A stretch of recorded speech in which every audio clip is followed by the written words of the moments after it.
Hi friends, నా పేరు Surendra. Welcome back to my channel.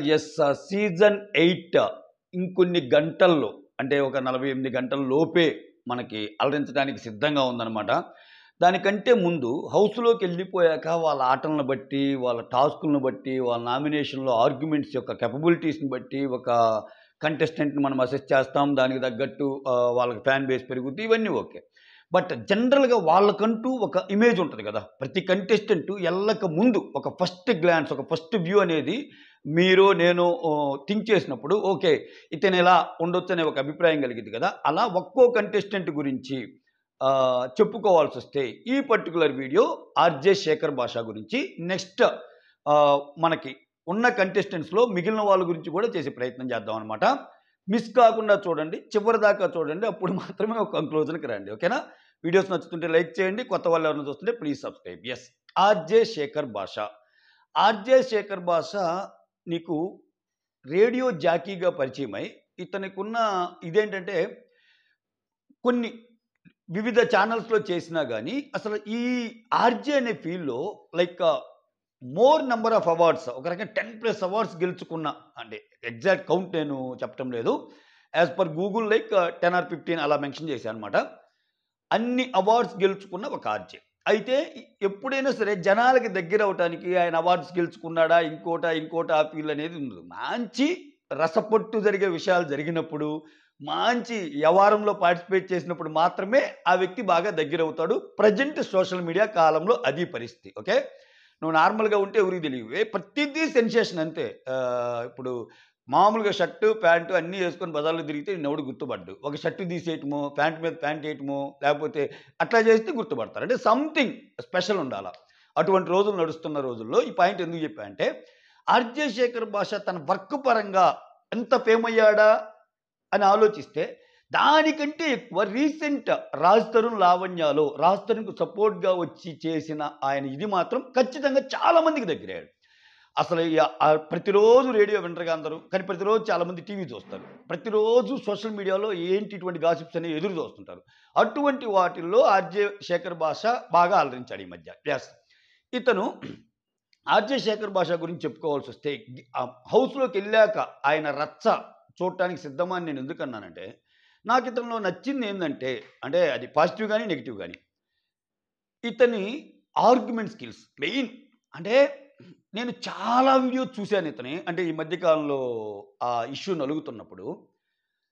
So ఒక ప్యానల్ ఉంటుంది, ఓకేనా, అన్ని ప్రైమ్ టీవీ ఛానల్సే. మళ్ళీ అతను ఆర్గ్యూ చేసింది కూడా మామూలు వాళ్ళు కాదు, సినీ క్రిటిక్స్ ఎవరెవరో వచ్చేవాళ్ళు. ఒక పక్క ఆర్జే శేఖర్ భాష ఉంటే ఇంకో పక్క క్రిటిక్ ఉండేవాడు. లేకపోతే దిలీప్ కళ్యాణ్ సుంకర తెలుసుగా మీకు, పవన్ కళ్యాణ్కి ఫస్ట్లో ఫర్ ఉండి తర్వాత కొంచెం ఇదైపోయి, అదే ఆయన లాయర్గా సూపర్ చేతులు ప్లస్ సూపర్ వీడియో చేస్తూ ఉంటారు డిఫరెంట్ టాపిక్స్ మీద.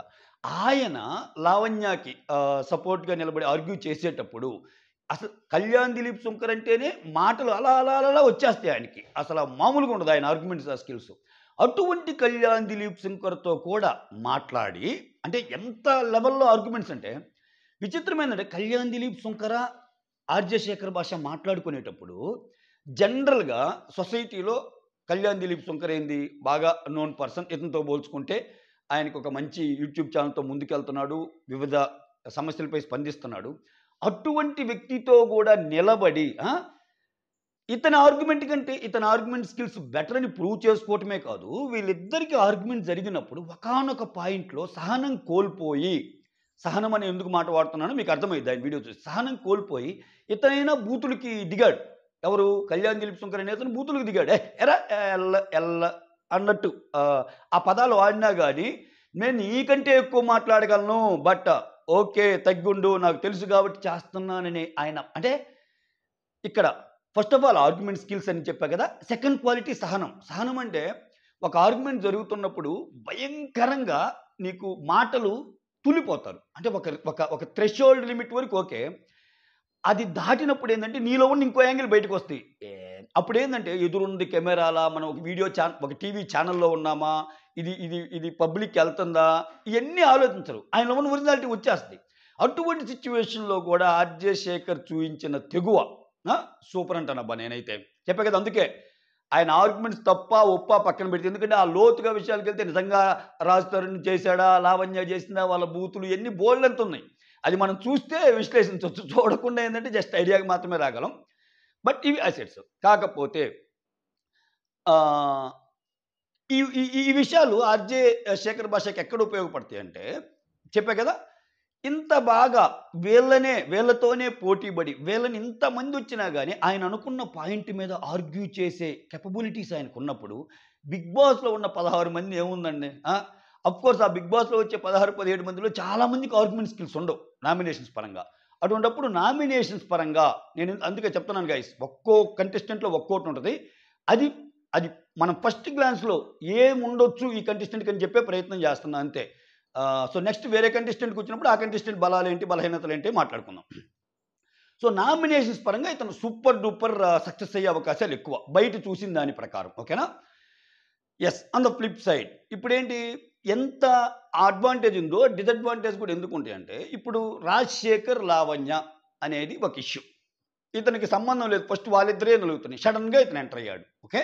ఎంటర్ అయ్యి ఇతని పక్క బాగా సైట్ తీసుకున్నాడు. కొంతమంది రాజ్ తరుణ్ ఫ్యాన్స్‌నేమో మెప్పించాడాయన. లావణ్య ఫ్యాన్స్‌కేమో శత్రువయ్యాడు. ఓకేనా? లావణ్య సపోర్టర్స్ అనుకోండి. సో, అట్లానే బిగ్ బాస్‌లో ఎలా ఉంటాయంటే, నీకేదన్నా జరిగినప్పుడు నీ పాయింట్ మీద నిలబడి, నీ కోసం నువ్వు ఆర్గ్యూ చేసుకుంటే సూపర్ అయ్యిద్దది. ఓకే. ప్రతి దాంట్లో నేనున్నాను. సపోజ్ ఇప్పుడు ఆ 16 మందిలో వేరే ఇద్దరికేదో జరుగుతుంది. మంచికి సైడ్ తీసుకోవచ్చు ఎక్కడైనా. కానీ అన్నెసెసరీగా ఇంక నాకు ఉన్నాయి గదా ఆర్గ్యుమెంటల్ స్కిల్స్ అని చెప్పి ప్రతి విషయంలోనే ఇతను ప్రూవ్ చేసుకునే ఫ్యాక్టర్ చేశాడనుకో, అది మిస్‌ఫైర్ అయ్యే అవకాశం ఉంది. ఇన్ కేస్ ఒకవేళ ఆర్‌జే శేఖర్ భాష గాన ఈ వీడియో చూస్తుంటే, అది ఒక్కటి గాని మార్చుకుంటే, అంటే ఎళ్ళొచ్చు, ఆర్గ్యుమెంట్ చేయొచ్చు. ప్రతి దాంట్లో మనకి సంబంధం లేని విషయాల్లో గూడా మన ఆర్గ్యుమెంట్ స్కిల్స్ బావుంటాయి గదా అని చెప్పి వాడకూడదు ఎట్టంటే అట్ట. బెస్ట్ ఎగ్జాంపుల్ బిందు మాధవి. బిందు మాధవ్ చూడండి, తన నామినేషన్‌కి వచ్చినప్పుడు దుమ్ము దులిపి వదిలిపెడతది. తర్వాత సైలెంట్ అయిపోద్ది. వేరే ఎక్స్ పర్సన్ గురించి గాని, వై పర్సన్ ఏం పట్టించుకోదు. ఎవరైనా వచ్చి కామెంట్ చేసినా గాని నామినేషన్ ఏ పోనీలేరా అన్నట్టు అంటది తప్పితే, ఎక్కడ వాడాలో, ఎంతవరకు వాడాలో అంతవరకు వాడితే బయటకొచ్చాక నార్మల్‌గా ఉంటది. ఓకే. సో, ఎందుకంటే జనరల్‌గానే ఆర్‌జేస్‌కి బలం ఏంటంటే మాటలు. మాటలు బాగుంటేనే కదండీ ఆర్‌జే అయ్యేది. సో, ఎంత పదప్రయోగం చేయాలో వాళ్ళు ఒక రేడియోలో కంటిన్యూస్‌గా మాట్లాడాలంటే కష్టం. వ్యూయర్స్ తాలూకా అభిప్రాయాలు, వాళ్ళయి మంచి వాళ్ళేదైనా చెప్తున్నప్పుడు listening skills, at the same time వాళ్ళకి ఆన్సర్ ఇచ్చేటప్పుడు ప్రాపర్ వేలో ఆన్సర్ ఇవ్వటం, ఇవన్నీ వాళ్ళకి ఉంటేనే ఒక ఆర్‌జే అవుతాడు. సో, అటువంటిది ఇవి అందరితో బాగుంటానే నామినేషన్స్ బాగా ఆడతాడు. ఆయనకున్న ఇదికి గేమ్స్ కూడా బాగానే ఆడతాడనిపిస్తుంది. పేషెన్స్ లెవెల్స్‌కి వచ్చేసరికి చెప్పా కదా! వాదించడమే కాదు, ఆల్మోస్ట్ ఆయన్ని కొట్టినంత పని ఆయన మీద ఒక స్టూడియోలో జరిగిన దాంట్లో అయితే ఆ అమ్మాయి వచ్చి చెప్పు ఏదో విసిరేస్తది. అయినా గాని ఎక్కడ ఓకే. ఆయన సహనం కోల్పోలా. ప్లస్ ఆయన మీద చిన్న దాడి జరిగింది. హాస్పిటల్‌కెళ్ళాడు. అంటే ఇంతకంటే ట్విస్ట్‌లేం జరగవుగా. ఇప్పుడు నేను ఎందుకు అతనికి సహనం అంటున్నానంటే, దీనికంటే ఎక్కువ ట్విస్ట్‌లే ఉండవుగా బిగ్ బాస్ హౌస్‌లో. బిగ్ బాస్ హౌస్‌లో ఎంత తిట్టుకున్నా కొట్లాట దాకా రాదుగా. ఆయన కొట్టేవాళ్ళు ఎవరు ఉండరుగా. ఒకవేళ ఏదన్నా అటువంటిది జరిగితే, ఫిజికల్ దాడి జరిగితే వెంటనే పంపిస్తారు. పంపిపోతే అసలు ఆ షోని బ్యాన్ చేసే విధంగా బయట అభిప్రాయాలు గాని అందరియి ఉంటాయి. ఎందుకంటే అది టూ మచ్ గదా! జనరల్‌గా ఒక మనిషిని ఫిజికల్‌గా ఇది చేయటం అనేది అసలది బిగ్ బాస్ రూల్స్‌కే విరుద్ధం. వాళ్ళే ఒప్పుకోరది. అటువంటిది ఇంత సీన్‌లు కూడా జరగవు లోపల. అటువంటప్పుడు ఆయన చాలా ఫ్రీ ఫ్లోగా ఆడుకునే ఛాన్స్ ఉంది. చిన్న చిన్న విషయాల్ని పక్కన పెట్టి ఆడితే ఆర్‌జే శేఖర్ భాష అంటే ఈ సీజన్‌కి ఒక ఇదుంది. అరే! ఈ సీజన్‌లో ఏందిరా అటువంటోళ్ళొస్తున్నారు, ఇటువంటోళ్ళొస్తున్నారు, చాలామంది పేర్లు తెలియనోళ్ళొస్తున్నారు. ఎవరీళ్ళు అనుకునేటప్పుడు యెస్ వచ్చార్రా ఒకడు. మంచి మసాలా కంటెంట్‌తో ఒకడొచ్చార్రా అనుకునే పేర్లు కొన్నుంటాయి ప్రతి సీజన్‌లో. ఆ కోవలోకే వస్తాడు ఆర్‌జే శేఖర్ భాష. చూద్దాం ఇతని గేమ్ ప్లే ఎలా ఉంటది ఏంటి అనేది. ఇది బిగ్ బాస్ సీజన్ 8 కంటెస్టెంట్‌లో ఒక్క కంటెస్టెంట్ అయిన ఆర్‌జే శేఖర్ భాష గురించి నా మాటల్లో వీడియో నచ్చుతుంటే లైక్ చేయండి. కొత్త వాళ్ళు ఎవరైనా చూస్తుంటే సబ్స్క్రైబ్ చేయండి. ఇంకో కంటెస్టెంట్‌తో ఇంకో వీడియోలో కలుద్దాం. That's all. Signing off. Me Surendra.